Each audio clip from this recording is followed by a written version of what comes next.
पिछले 16 दिनों में हम सबको पता है कि दाम 14 बार बढ़ा है। 80 पैसा 40 पैसा, 80 पैसा 40 पैसा। पहले कमर तोड़ी जाती थी महंगाई से, इस सरकार ने पहले 8 साल कमर तोड़ी और अब जो है गला रेता जा रहा है। रोज रोज 80 पैसा 40 पैसा करते हुए पेट्रोल और डीजल के दाम पिछले 16 दिनों में 14 बार बढ़े हैं। 10 रुपया प्रति लीटर पेट्रोल और 10 रुपए प्रति लीटर डीजल बढ़ा है। इस 10 रुपए के बढ़ने से आम आदमी पर इसका बोझ करीब करीब 28,000 करोड़ रुपए आया है। और सच यह है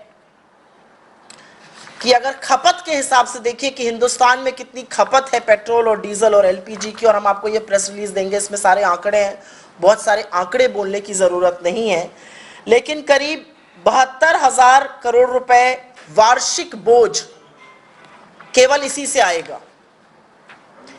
अगली बात कर लेते हैं हम कि ऐसा क्यों हो रहा है, क्योंकि जब भी आप बीजेपी के प्रवक्ताओं से, उनके मंत्रियों से, मोदी जी के लोगों से पूछिए तो वो कहते हैं ये वैश्विक है। जी नहीं, ये वैश्विक नहीं है। जब कच्चे तेल का दाम $20 प्रति बैरल हुआ था 2020 और 21 में, तब ये दाम कम नहीं हुए थे, तब ये दाम एक्साइज के थ्रू बढ़ाए गए थे। सरकार ने 13 बार एक्साइज बढ़ाया है और ये सच है कि डीजल पर एक्साइज 531% बढ़ी है और पेट्रोल पर एक्साइज 203% बढ़ी है। 26 लाख करोड़ रुपए सरकार ने ईंधन पर एक्साइज और टैक्स लगाकर कमाया है। 26 लाख करोड़ रुपए जनता पर प्रहार किया है, 26 लाख करोड़ रुपए का। लेकिन आज ही और कल के फिगर्स, आरबीआई का डेटा बताता है कि बड़े पूंजीपतियों का जो राइट ऑफ किया गया है लोन, वो 10.86 लाख करोड़ किया गया है। एक तरफ 26 लाख करोड़ का प्रहार हो रहा है, एक तरफ राहत दी जा रही है करीब करीब 11 लाख करोड़ की।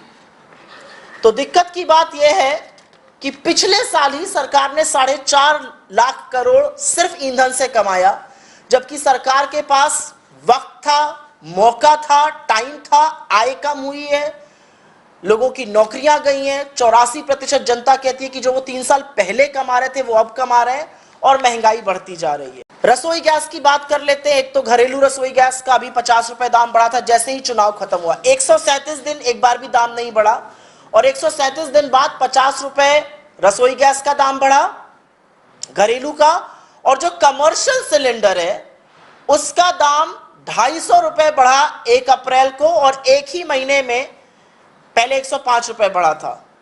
तो 845 रुपए की वृद्धि करी गई है पिछले 8 सालों में। और ये कमर्शियल कोई अलग से यूज नहीं होता है, खोमचे वाले, ठेले वाले, होटल वाले, और इसीलिए हर जगह खाने का दाम बढ़ रहा है। तो कहीं ना कहीं जो सिलेंडर पे दाम बढ़ा, और ये मैं घरेलू गैस की बात कर रही हूं, इससे प्रहार होता है 27,000 करोड़ रुपए का। 28,000 करोड़ का कभी पेट्रोल डीजल पे हुआ, 27,000 करोड़ रुपए का इससे हुआ। अब बात कर लेते हैं, क्योंकि जब इनसे उत्तर की बात करो तो दक्षिण बोलते हैं। जब पेट्रोल डीजल करिए तो ये कहते हैं सीएनजी से चला करिए आप लोग, बहुत अच्छी बात है। जो लोग पेट्रोल डीजल नहीं दे पाते वो सीएनजी से वाकई में चल रहे हैं।